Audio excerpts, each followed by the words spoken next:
Hi there. I had an interesting talk with someone from Kenya just a few minutes ago, and he asked me if I knew that the runners in the Olympic marathon who finished second and third, the silver and bronze medalists, did I know anything about them? And I did not. Even though I watched the last half of the race, what I learned was they were both, he told me, from Ethiopia. So I did a little research. I believed him, but I wanted to check to make sure. Actually, they were both born in Somalia. And so the names of the two gentlemen are Bashir Abdi and Abdi Nageeye. They competed for Belgium and the Netherlands, respectively. So Abdi moved to Belgium when he was 12, but of course he's trained in Ethiopia. Now, I didn't know this. I looked it up. There were about 10 reasons why, because I was curious, why does Somalia have such great athletes? And there were about 10 reasons, and I'll put a link in. You can read it if you are interested. Genetic predisposition, higher oxygen intake, and a couple others. Another one was their body shape is conducive to marathon running. So all these things I didn't know, but it makes sense. Why are these runners so much better than people from other countries? Because they are just spectacular athletes. So I knew there had to be a reason. The gentleman from the gentleman from Kenya also told me that there was a scandal in Kenya about 3 years ago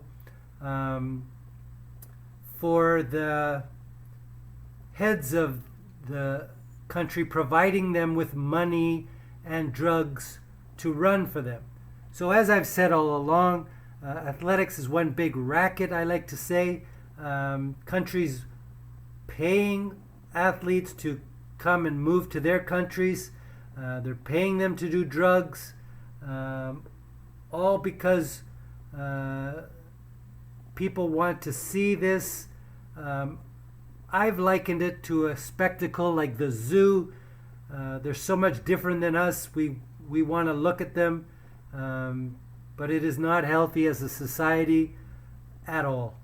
But I'll put links in. You can read it if you find this interesting. I found it fascinating that they're even the Kenyan athletes, who are so good naturally, have to resort to doing blood doping and all this to be at the top, right? Because if other people are doing it, you have to do it. Otherwise, you'll fall behind. And that's why I believe it was Kipchoge was able to break the 2-hour mark in that experiment run that he ran alone. He had some runners helping him to keep pace, and he also ran with those new carbon shoes. I think it's by Nike. I can imagine if they're cheap enough, everybody's going to be wearing them because it allows you to go faster with less effort. Similar to, I wonder if it's similar, I just thought of this, the gentleman from South Africa who had who was disabled and he had those springs in his legs. I wonder if it is the same scientific philosophy that allows you to gain energy from that. Because some people didn't think it was fair that he was running, competing against people without it. But they said he didn't gain any added benefit. But that's just something that popped into my head now. I've always loved track. I had a great teacher who helped us learn about all the different sports and whatnot. And I even trained a bit.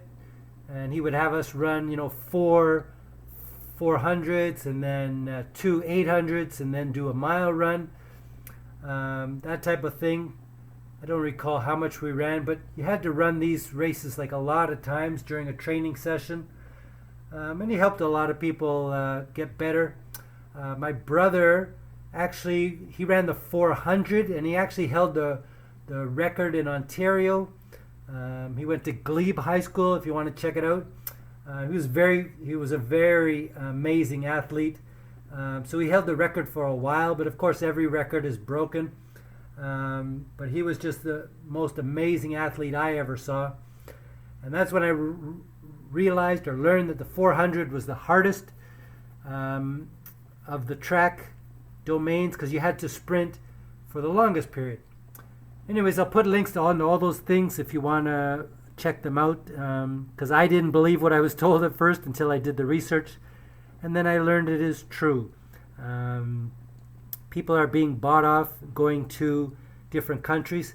Another interesting aspect that somebody raised was if all the European countries were together, competed together under the European Union banner, they would have won the most medals. So I wonder if that's something they're considering doing, where people will run under the European Union instead of under countries like Poland individually. That will be interesting. It was just somebody wrote an article about that, and it's an interesting thought to consider. Okay, so bye-bye.